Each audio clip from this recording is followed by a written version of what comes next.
Mark Carney, Trudeau's golden boy or Canada's next economic gamble.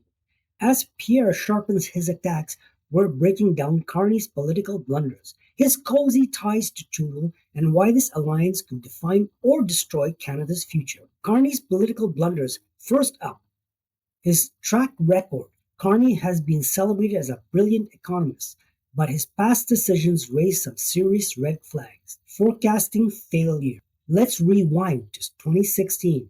As the governor of the Bank of England, Carney issued dire warnings about economic fallout if Britain voted Brexit. He predicted an immediate economic collapse, a recession, and financial instability.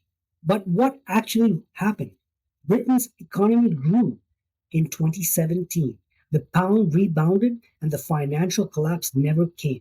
Critics slammed Carney as an unreliable boyfriend for his inconsistent rate guidance and exaggerated doom and gloom forecast.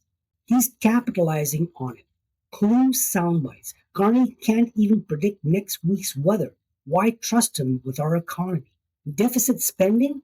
Double down. Carney is pushing a plan to run deficits well into 2025, borrowing over $200 billion to fund AI, energy, and housing projects. He calls it an investment, but critics say it's just Trudeau Maniac 2.0, more debt, more taxes, and no real economic growth. Poilievre isn't holding back. His response, he's repeating Trudeau's mistakes. More debt, higher taxes, and fewer pipelines. Sound familiar? Trudeau promised that deficits would be small and shorter term. Instead, they are ballooned. Now Carney is proposing a similar approach, betting that government spending will drive growth. But his history tells us a different story. Debt-driven economic rarely thrive in the long run. Inflation misjudgment. In 2021, Carney warned of deflation after COVID. Meanwhile, Pierre was sounding the alarm on inflation, saying government overspending would drive up prices. Who was right? Pierre's inflation skyrocketed, interest rates soared, and the cost of living crisis deepened. Carney's miscalculation undermined his economic credibility, and Pierre is making sure Canadians don't forget that. The Carney-Trudeau nexus. So how deep does the Carney-Trudeau connection go?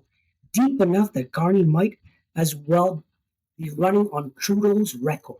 Policy continuity. Carney's economic platform mirrors Trudeau's most diverse policies. Aggressive carbon pricing, fossil fuel restrictions, and federal overreach using emergency powers. This isn't just speculation. He's on record defending the carbon tax, advocating for higher environmental regulations, and supporting increased government intervention in key industries. For critics, this is flashing neuroscience. Carney equals Trudeau 2.0. Task Force controversy. Carney has appointed by the Trudeau to lead the Liberal Economic Growth Task Force, a role that gave him influence but zero accountability. He had the power to shape policies without facing voters or parliament.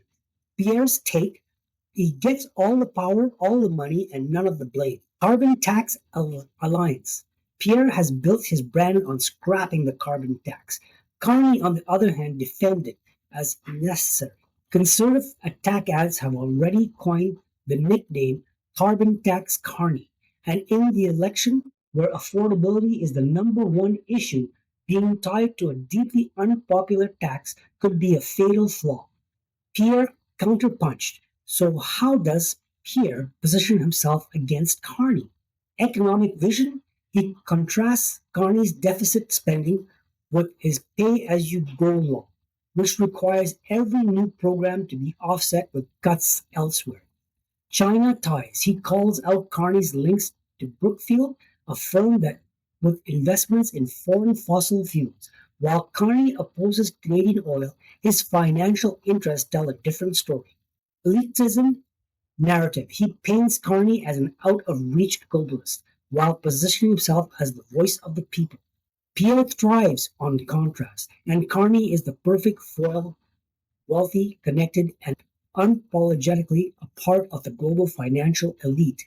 Or you're thinking, what's next? Carney has the connection, the economic credentials, and Trudeau's backing. But is that enough to win over Canadians tired of rising costs, high taxes, and a liberal government that seems out of touch? In the meantime, Pierre's populism movement is gaining impressive momentum, resonating strongly with Canadians who are grappling with feelings of frustration and disillusionment. In response to the current leadership, he is adeptly addressing the concerns of those who believe their needs and voices have been sidelined. His critics of Carney are not only sharp and resentless, but also skillfully crafted to highlight stark contrast between his vision for the country and that of his opponent. By doing so, Pierre effectively rallies voters to recognize the difference in political options, fostering a sense of urgency, engagement among those yearning for change. The pressing question on everybody's mind is whether Carney's undeniable star power will overshadow the impressive populist momentum that Pierre has been generating among the electorate. Ultimately, we must consider whether the formidable showdown of Trudeau will prove to be a heavy anchor, dragging another hopeful liberal heir down into the depths of political struggle. One thing remains unrevocable. Clearly, the economic future of Canada is precarious, poised for teetering on the edge of uncertainty outcomes of this pivotal political dynamics. Please hit subscribe and drop comment, like, or subscribe so we can keep the conversation going.